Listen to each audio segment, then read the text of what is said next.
Welcome back to more book reviews. I am, as always, Zach Moore. So, the book, let's go straight to it, is going to be Viktor Frankl's Man's Search for Meaning. And this book, it's not that big of a book, but it has been quoted in probably, so last year, I read only about 20 books last year, but the year before I read 70. Side note with all of that.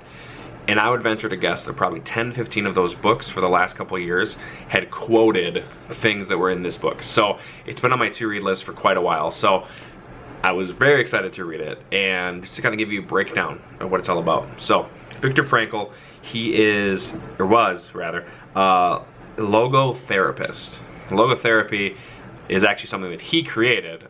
He founded, it's like a school of psychiatry / psychology. And the basic definition is that the primary motivational force of an individual is to find a meaning in life. Hence the title of the book. So that's really kind of what his main focus was. So the book honestly has 2 chapters, which to me was crazy. It was tough because I just wanted to have a place to put a bookmark. Okay, chapter 3 we're done, chapter 5 we're done, whatever. But it's 2 chapters.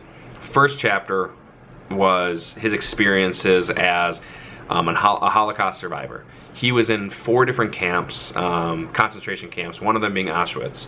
So he really talks about his experiences as a prisoner there and really how he survived. And he talks about the attitudes of his attitude as well as the attitudes of the prisoners around him.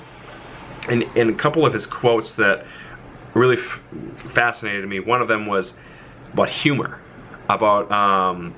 He says humor was another one of the soul's weapons in the fight for self-preservation. It is well known that humor, more than anything else in the human makeup, can afford an aloofness, an ability to rise above any situation, even if only for a few seconds. And as someone who prides myself on my sense of humor, I hope it's come through the screen, you know, that I like to be funny and I try to make jokes here and there.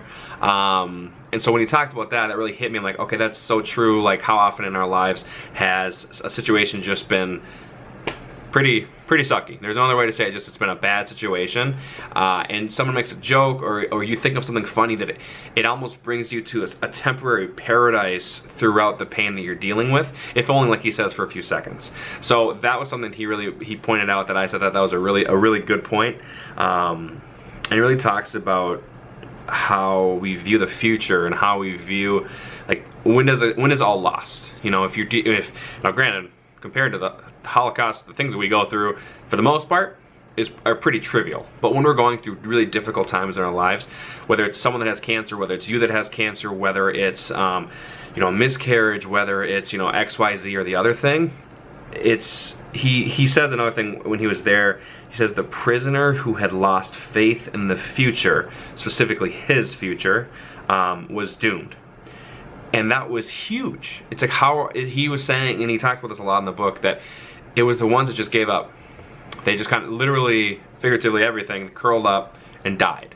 They lost all hope for their future. Now granted, you think about the situation, who could blame them? Who could blame them when they're forcing these horrible, evil people on a daily basis, and people are dying on a daily basis? It's so easy just to give up and just assume that you're not going to make it through. But what Frankl is saying is it's the ones that kept their faith in the future, specifically their future, believing they're going to make it home one day. Whatever home is going to look like, they're gonna make it out alive, had a lot higher chance of making it out alive. So that was huge. So all that to be said, that's the first part. The second part is, it was harder to get through, just being honest. It had to do with really the more psychoanalytical, you know, psychiatry, logotherapy type of situation. And he broke that down, and it was less about his experience and more about just this. His school of study, really, is really what that was more about, which is super interesting nonetheless, but it was harder to get through because it was less experiential. So, again, I'd probably say this is a tough one. First part, 5 stars. Second part was probably 3.5 or 4. Again, that could be my own interest in the Holocaust and World War II. Again, personal opinion, but that's kind of how I viewed it. So, if you do it out of 10 stars now, probably about 7.5, 8 or so. So, overall, a really good book. So, Gotta recommend it. Gotta put it on my library for sure. So I'd recommend it to you as well. But that's all I got. And if you saw the last video, of course I didn't change shirts because I just did it. So and my battery's dying. So hopefully we can get this through without it dying. But my next book, I'm in the middle of this one, is C.S. Lewis, my boy, The Reading Life. So his experts of basically saying, what's his thing, the joy of seeing new worlds through others' eyes. So honestly, it's what the joy of reading and what reading is good for and all this kind of stuff. So far, it's really good. So, that'll be on the next video. But anyway, that's all I got for this week, and I do hope you got through this and enjoying your day, enjoying your week. I'm trying to get more of a habit. I'm trying to every week or so for dropping a new video. So if you haven't already, subscribe, share it, do all that kind of fun stuff. Share it on Facebook, do what you got to do. It's not about becoming famous, just building the family here. That's what I like to say. So again, I'm Zach Moore for more book reviews, and keep reading.